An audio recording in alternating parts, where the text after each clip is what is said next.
All right. What I'd like for you to do is, it looks like most people have at least 4, if not all 5. What I'd like to do is I'd like to play a game. And the game is very simple. What I want you to do is I want you to find 2 people for each one of the things that you've written down on your paper.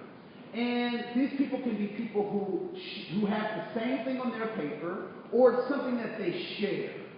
Right? So something that they agree with that you have on your paper as either a good idea or they actually have it in their own life, even if it's not written on their paper. So I want you to find 2 people for each one of the things that you wrote on your paper, and I want them to put their initials next to what they either agree with or they actually share on their own paper. All right? Is that pretty clear? All right. You have 90 seconds to do so. You may begin now.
Was there anyone who was actually participating?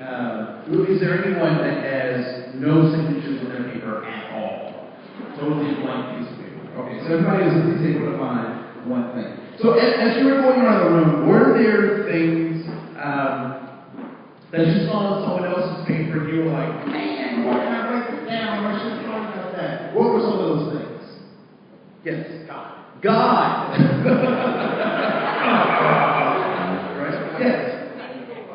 Meaningful work. You saw that on someone else's paper and said, I wish I had one more circle. Yes, sir. Help. Yeah, that's a great one. Right? What more? Forgiveness. Right? That's a great attribute to write down. As you were going around the room, were there also things that were either difficult to find someone to sign on or sign for, or you actually didn't find anyone to sign on? Were there any of those? Okay, what were some of those? Yes, sir. Impact. All right. So please raise your hand if making an impact, making a difference in people's lives is important to you, even if it wasn't written on your paper. Raise your hand. All right. Great. Two more. Yes. Communication. So, receiving and giving communication, if that is important to you, please raise your hand, even if that was not written on your paper. All right? Cool. One more. Yes. Ethnicity. If your ethnicity is important to you, even if it wasn't written on your paper, raise your hand. All right? Cool. And it's not to you. Nature. If nature is important to you, even if it's not on your paper, raise your hand. All right, great. That's really good, especially since most of us work here in the city with 2 lakes. That nature is really important. A beautiful part of the world. And so, what do you think what's the point of this particular game or activity? What do you think the point is? Yes, sir. The point is we're more likely we may have realized before we. All right, that we are more likely we may have realized, right? And I would imagine that, so we'll keep going with that, right? We'll go with that. We're more similar than what we realize. Now, I don't know what kinds of trainings or whatnot you've been a part of. I will say that trainings that I have participated in spend a lot of time talking about our differences and not a whole lot of time talking about how we are more alike. And so it is my belief that, in fact, we are more alike than we are different. And we'll talk more about that this afternoon. So as you were going around the room and you're looking at people's papers and you saw things where you could connect, what did that make you? How did you respond to finding those connections? You're excited about finding those connections, right? Were there folks who were somewhat surprised or were delighted when they found connections with other folks? Yeah. Did you find some connections with folks that you didn't necessarily know you had connections with? Or commonalities with? All right, cool. Yes. There were some people that said, "Oh, Shirley, what about this one?" You know, they know me well enough to know that would be important to you. Yeah. So folks know you well enough to know what would be of value or important to you. Right? And I think that's extremely important as well, right? That we know each other, particularly since I think that one of the youngest folks in the organization has been here 6 years. It was kind of a joke. but for the majority, I mean, this is an organization where people stay for a very long time because it's a great organization to be a part of. So knowing your colleagues becomes extremely important. Now, one thing I did find interesting, and I'll share this, was your comment specifically. Because typically, when I do this workshop, this is what I found. So I'll ask these sets of questions, and then you'll see why I thought that was an interesting point of view. So I'm just wondering about these next set of questions, right? So how many of you put your racial or ethnic designation as one of those 5 things that you value? Please raise your hand. So I have one person who said that.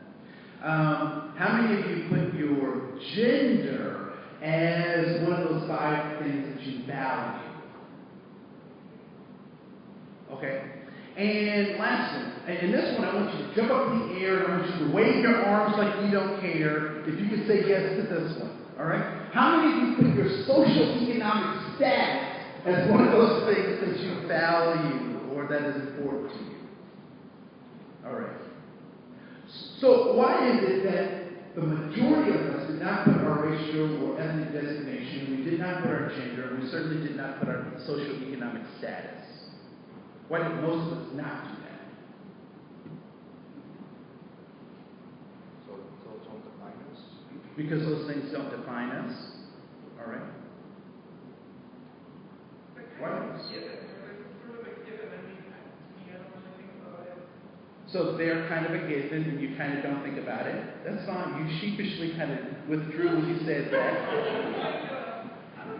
Yeah, it's okay that you don't have to think about whiteness or men or women, right? Honestly, those are great things that you don't have to really think about, right? Because they are kind of a part of what you are. Now, the interesting thing is, what's the most difficult thing to teach a fish? To swim? What's that? To breathe underwater would be tough. And actually, it is to see water, right? So that's kind of a joke and more of a kind of a philosophical conversation. But why would it be difficult to see water? It's very similar to why it's difficult to see air, right? Because we're immersed in it. And so, most often, particularly people who respond to their ethnicity as being important to them, typically are people of color, which I find interesting, right? And if anyone wants to, kind of address that a little bit as to why they put that on there, that would be great. If not, I don't want to put anybody in the spot.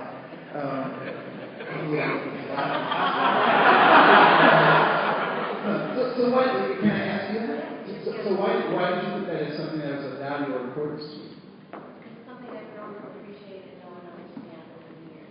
So asking that question was then part of my values maybe 5 years ago, but now it's more important. So now it's more important because you've studied, you've kind of grown, you start to understand more about those things. Cool.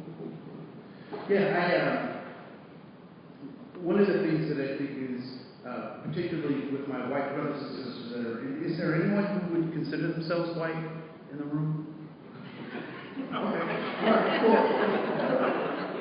Yeah, you want people to self-select. Part of something that I think is really interesting is people will approach me with statements and comments, and I just kind of look at them and I go, really? For example, there is a television station that has, the name of the television station is BET, Black Entertainment Television. And so, I have either students sometimes or, associates of my friends who know that I'm in this work, and they'll say, why is it that there is black entertainment television, but people would be irate if there was white entertainment television? And on its surface, it sounds like a really good question, until you realize there is Fox and CNN and CBS and NBC, which historically have kind of been these white outlets. But then the more complex answer to that question goes back to what oftentimes happens with dominant groups. And men have done this to women in very similar ways, and I'll point that out as well. That also often what happens is that the dominant group blames the so-called subordinate group for their adaptation to the dominant culture. And so BET was birthed out of the fact that MTV was not playing black or quote-unquote urban videos. So Mr. Johnson said, well, we'll play our own videos. And so time goes on, and now they get blamed for having this separatist adaptation when in fact they couldn't even participate in the first place. It happens with women. The same kinds of things happen with women in that women figure out how to adapt to a male-dominated culture, and they get called names when they act masculine by standing up for themselves or speaking out. And the B word is the word that typically comes to mind when women stand up in that way. And so it's important to understand that there are reasons that people show up the way they do. And this is a point that we'll make later in our keynote presentation, that I also think is funny, is people get affirmative action really confused. And it has become kind of a dirty word when actually it could be one of our best tools to help us save ourselves. Because typically when people talk about affirmative action, what is it that they talk about as the negative of affirmative action? Starts with quote and ends in tuz. Right? They talk about quotas, right? And quotas are not legal, in part they're not a part of affirmative action. We have goals in affirmative action, right? But here's a big misnomer. So when people talk about these quotas, and I had a student come up and he really was visceral towards me. White gentleman, 22 or so, and he says to me, I am the one who is oppressed. I'm a white guy. I've busted my tail to get where I am, and now all of these other things are getting my way. I can't get scholarships. I can't get a job because of affirmative action. And I am mad. And I looked at him and I said, you should be mad. You should be. I said, but I think you're mad at the wrong people, right? So I asked him, I said, what do you think how many positions, so you say there are these quotas, so how many positions do you think they are holding for these so-called minority groups? I said, is it 100% of the jobs? Is it 50% of the jobs? Is it 30% of the jobs? 10% of the jobs? And he said, it's 10%. They're holding back 10%. I said, so if they're holding back 10%, that means that there are 90 positions that are open. So are you competing against the 90% or are you competing against the 10%? When he realized that he's competing against the 90%, then we got to talk about the truth, which was his soccer coach lied.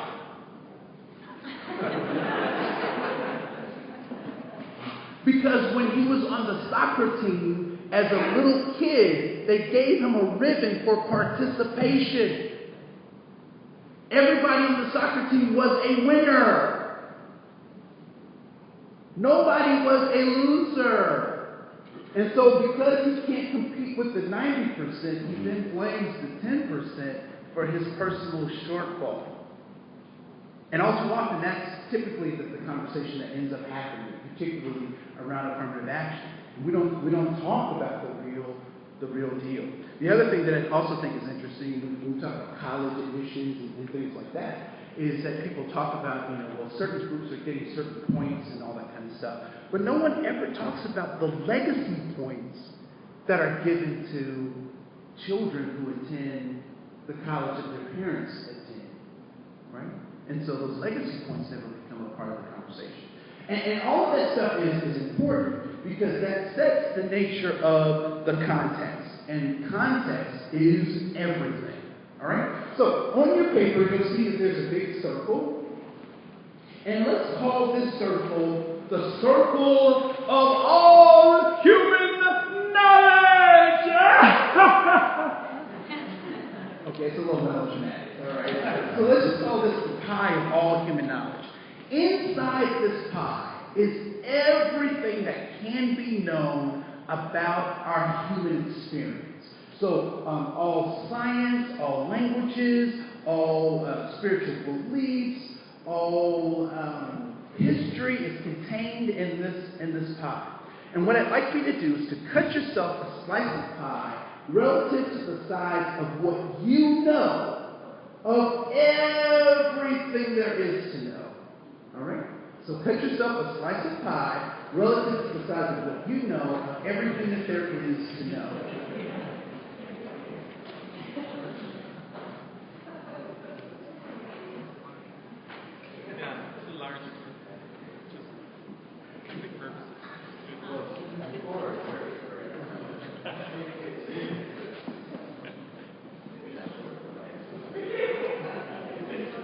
All right?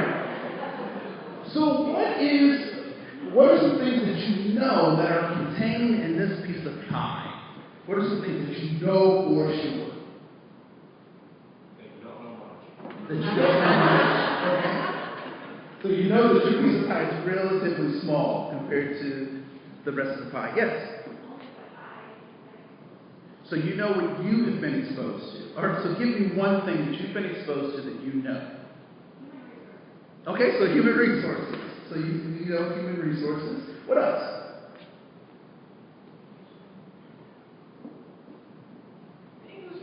English language. Great. So you know the English language. So there are things that we know for sure. For example, I know that I can sit on this chair and I can trust that it will sit. I know that I'm pretty sure that the sun will rise on a regular basis, even if I'm not here to see it, right? So there are certainly things that we know. That I want you now to cut a second piece of pie, which is relative to the size of what you know you do not know. All right? Now, I want to say that it is quantifiable, and we will have a third piece of the pie. So the second piece is extremely important.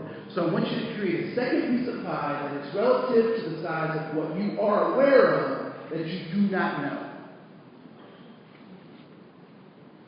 So for me, it might be something like I know Mandarin. I don't know Mandarin Chinese, and I know that. I know that I am not the person for brain surgery. You do not want me operating on your brain, right? So those are things that I know that I do not know.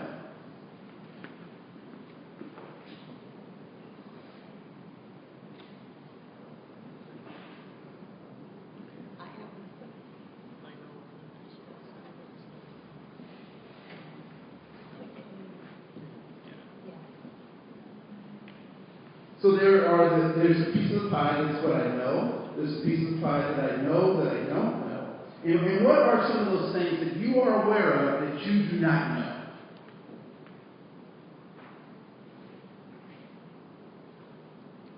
How to get to the moon. How to get to the moon. Please raise your hand if you also do not know how to get to the moon. If we've ever been there. No. Right? What else?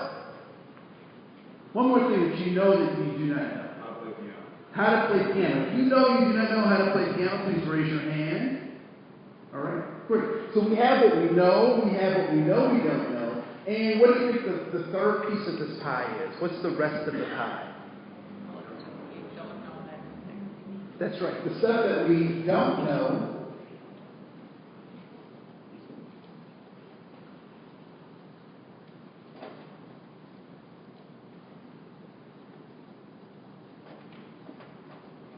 The stuff that we don't know, which I also will call a blind spot.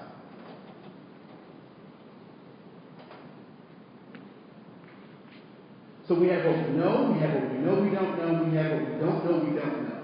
And I did this one time, someone said, "You got that from Donald Rumsfeld." And I responded, "You can use it for evil or for good, and you decide." Right? And so when we think about particularly that race piece, that gender piece, that socioeconomic piece, what we start to realize is that for some of us, those areas have become blind spots for us. And so when I have what I know and what I don't know, I combine those into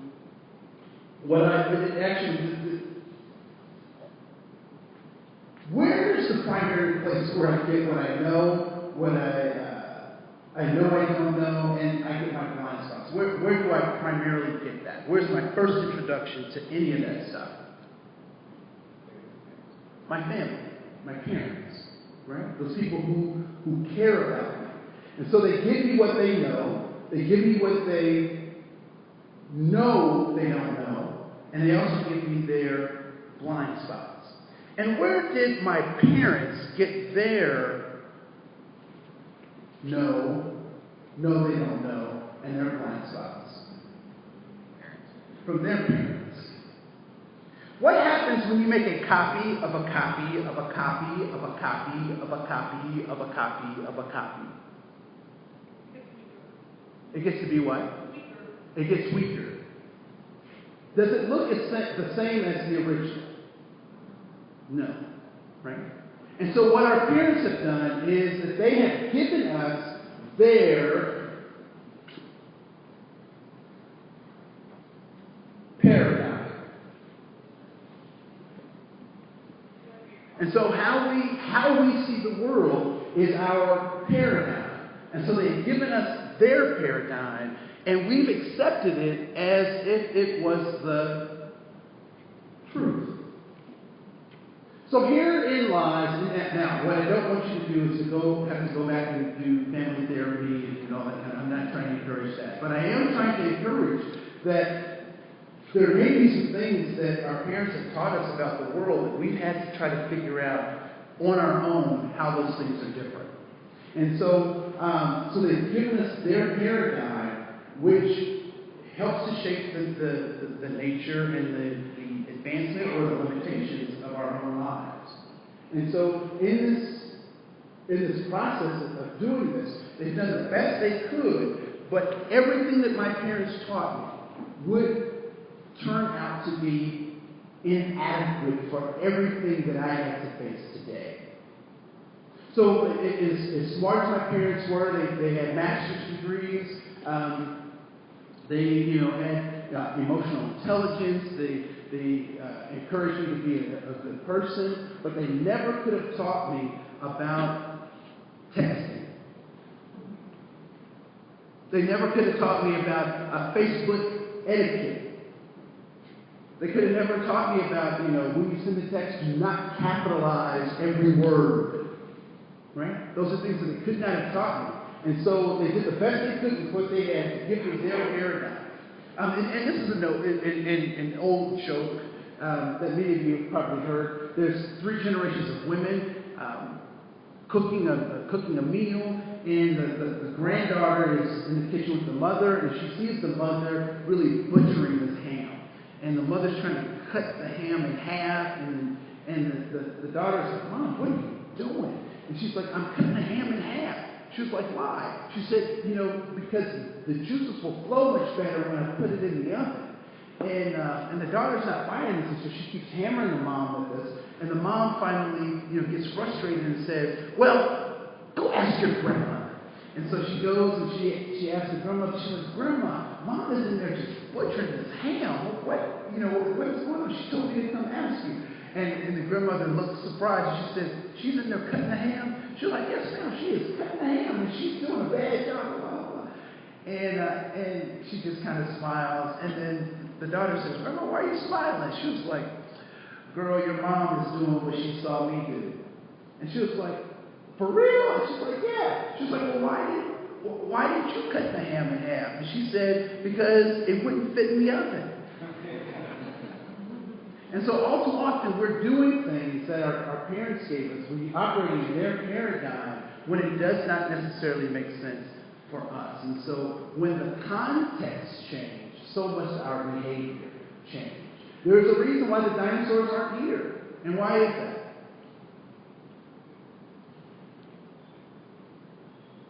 Why is it that the dinosaurs aren't here? They couldn't adapt to the change in the environment. And unfortunately, there may be family members that we have that are dinosaurs and will need to die before we get some real systemic change. But we have to recognize that context is extremely important in making that change happen. And so one of the things that I like to think about, particularly when we talk about changing people's paradigms and changing how they think and changing how they interact with the world is that I like to go to Plato's allegory of the cave. And so if you open up your handout, it is for demonstration only, not to actually be read because the font is very small. So, how many people are familiar with Plato's allegory of the cave? All right, cool. So I have a couple folks who can help me with this.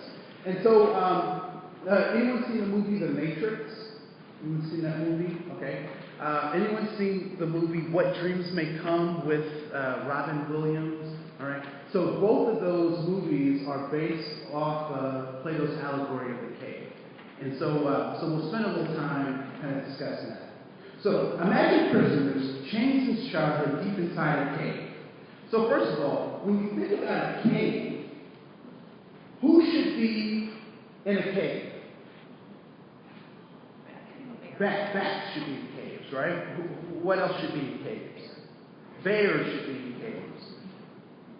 Lions, tigers, and bears. Oh my! Right? Is this a place for small children to be chained? Right? So the story is already starting off pretty bad, right? So we have this cave where the prisoners are chained. Not only are their limbs immobilized by the chains, but their heads are as well, so that their eyes are fixed on a wall. Behind the prisoners is an enormous fire, and between the fire and the prisoners is a raised way, along which men carry shapes of plants, animals, and other things. The shapes cast shadows on the wall, which occupy the prisoner's attention. So what is a shadow? What is a shadow?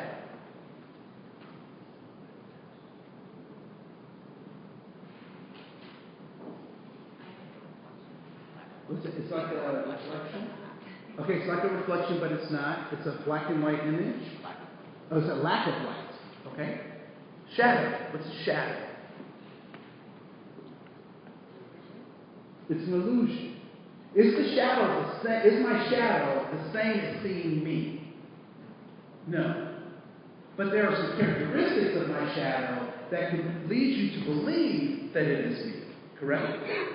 So it is an illusion.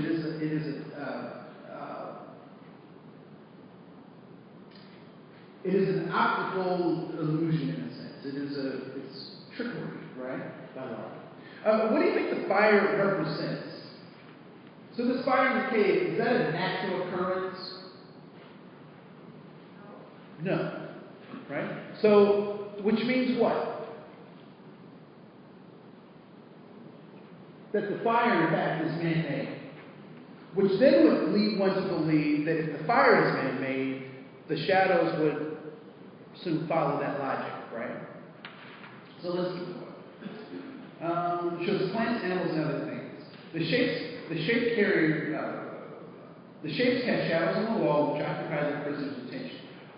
What should prisoners be thinking about?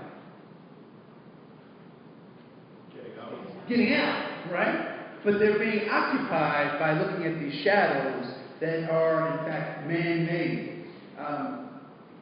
The shape carriers have shadows on the wall which occupy the prisoner's attention. Also, when one of the shape carriers speak, an echo against the wall causes the prisoners to believe that the words are coming from the shadows. What is an echo? Go. What's an echo?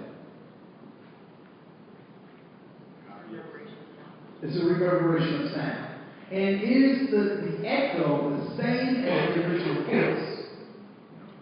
No, right? So they're looking at distorted images and listening to distorted sounds, and they actually think that they're connected. What would you think about these people as you're watching them participate in this, if you were to walk into this situation?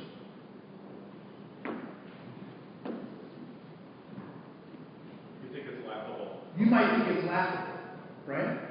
Because you're like, hey, people, no, this isn't real. Now, I don't know if you've experienced this, but people make financial choices very much like this. I know that you've not experienced this in your work, but sometimes there are people who take out accounts or utilities, and they're using their child's social security number. It seems laughable, unless you're in a cave. For these people who are chained in this cave, why does this behavior not seem laughable? It's all they know. This is the conditions that they have been a part of. And so, in my community, sometimes we talk about this thing, and I'll let the cat out of the bag, called like the ghetto mentality, or the redneck mentality, or the trailer trash mentality that says I will do anything that I have to get by. And that, scarily enough, it works within the context. But that's a very small context when they have to interact with the larger world. And so we'll keep going with this. And so the prisoners believe the works are coming from the shadows. The prisoners engage in what appears to us to be a game, naming the shapes as they come by. This, however, is the only reality they know, even though they're seeing merely shadows and images. So suppose the prisoners released and compelled to stand up and turn around. His eyes will be so blinded by the firelight that the shapes passing will appear less real than their shadows. This would no doubt cause the prisoner confusion, fear, and anger. Suppose then he is dragged up out of the cave and into the sunlight. His eyes will be blinded, that he will not be able to see anything. At first he will be able to see darker shapes such as shadows, and only later brighter and brighter objects. Why would he be able to see shadows as the first thing when he comes out of the cave? Because he recognizes the shadows, right? And also often, particularly when we either have employees that are coming out of a system of poverty, or we have clients or customers who are coming out of poverty, it's really difficult for them to start to see other things unless they have us as their guides and their help.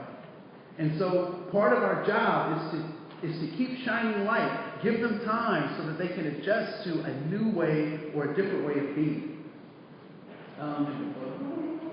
The last object he gave us to see is the sun, which in time he would learn to see as that. Understanding what the sun is would require the free person to learn and experience new things in this new universe. So when the person leaves the cave and they see that thing up there, what might they call that thing in the sky? They might call it fire in the sky, right? What would it take for them to understand that that is not fire in the sky? What must they then realize?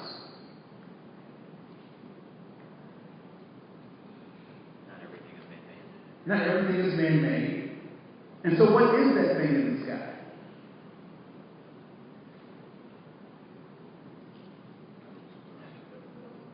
It's what? It's the sun. So what do I need to know to understand what a sun is? It's what? So I need a teacher, so it's maybe someone to show me. But what else do I need to know to understand the sun? I need to experience it. Is the sun in the sky? Where is the sun? It's in outer space. What do you mean outer space? What is outer space? It's a part of what? The universe, the solar system. So now I start to understand not only is there a sun, but there are planets. And so, meaning that there are planets, there's one planet that's the third one. And so that means that there's some other planets. And so all of a sudden, what I thought I knew about the world has to shift with this new knowledge. Because now, not only is the world changing, but I'm also changing too. And so, we'll go down to this last paragraph. Once enlightened, so to speak, the free prisoner would no doubt want to return to free his fellow bondsmen. Does that make sense? He has freedom. He wants to go back and help people get freedom. Descending back in the cave will require that the free prisoner's eyes adjust again. And for a time, he would be inferior as the ludicrous process of identifying shapes on the wall. And why now would he find that ludicrous? Why would he find that laughable now? Because he's had some experiences. He's seen the real world. And so now when we go to this, what we understand is that the free person would no doubt tell the captives of his experience outside of the cave. His descriptions and language would be difficult for them to interpret and understand. This would cause confusion, fear, and anger in them, as he did experience. Many of the prisoners would not want to be freed. Wait a minute. They've been in jail all of their lives. Why would they not want to be free? What's that? It's scary. They're fearful. Right? What else? They know what to expect where they are. There may be systems in place that encourage this behavior. Right? So if I'm a storyteller in the cave, and I make my living by stacking pebbles, by telling stories, do I want people free? If I'm a chain polisher, do I want people free? No. Right? And so lastly, his attempts to free them would make his fellow prisoners murderers towards him and anyone who would attempt to free them. So they would rather kill this person than actually be free. Have you seen this play out in our human experiences? Where someone says to us, we don't have to live this way. We can live a different way. We can do something different. Have we seen that in our human experience? Give me some examples of how we've seen this story play out. Bobby Kennedy. How did he pay? He was assassinated He in was- 1968. He was assassinated in 1968. How else have we seen this play out?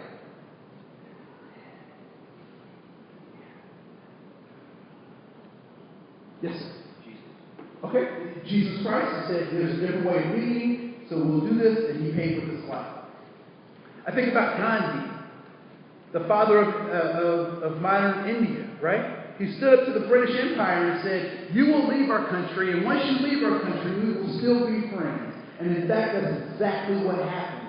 But he also paid with his life. And so here is the question. Is it worth it to be the free person? And what does it require from a free person?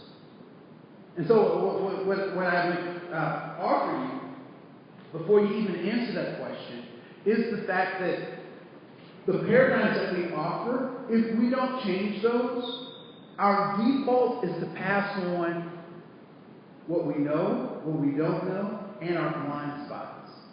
That's our default. But what's the process that we use, that we send our kids to try to eliminate this blind spot and expand what they know? Well, what is that process called? Education. Right? And what is and we want them to participate in learning. And what is learning? How do you know if a person has learned something?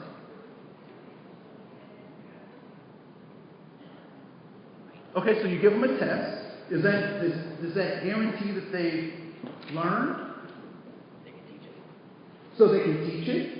Is an indication that learning has happened. What else?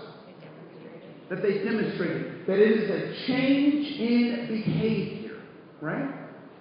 And so if I keep passing along the same paradigm, and I've had different experiences, but I keep passing on the same paradigm that I was given, it is clear that I have not what? Learned. And so when we look at Plato's allegory of the cave, what it begs us to ask is it worth it to be a change agent? And unfortunately, as leadership, you are already outside of the cave. Many of you, I don't know the nature of your organization, but I would imagine that there are people and employees that because of your status as a leader in the organization don't like you. I'm not saying that they don't respect you, right? But they may not like you. And part of the reason is that you have the responsibility of being a leader in the organization, which means that you will sustain and advance beyond the character assassinations that oftentimes come with being a leader. The other part about that is that you can't be an effective leader if you hold on to these old paradigms in the face of information that is the opposite of what you know to be true. What is in terms of land mass, what is the largest continent on the in the world? On the planet. What is the largest continent? Russia. Okay. Antarctica. It is in fact Africa. The United States, Asia, Australia, India, and the United Kingdom can all fit in the landmass of Africa.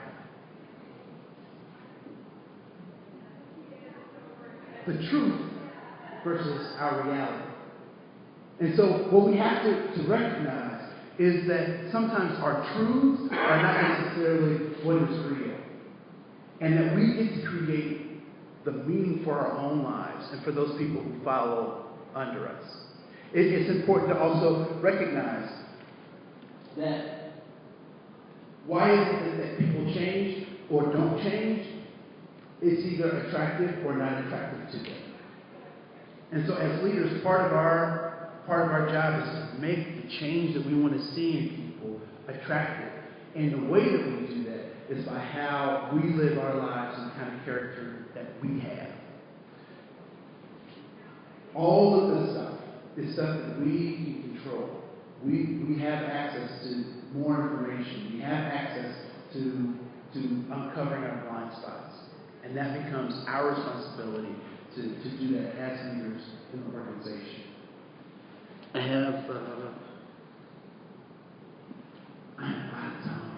So we'll stop here. We'll pick up more after lunch, and I'll see you this afternoon. Thank you.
Do a little better. Do you want it up now? Sure.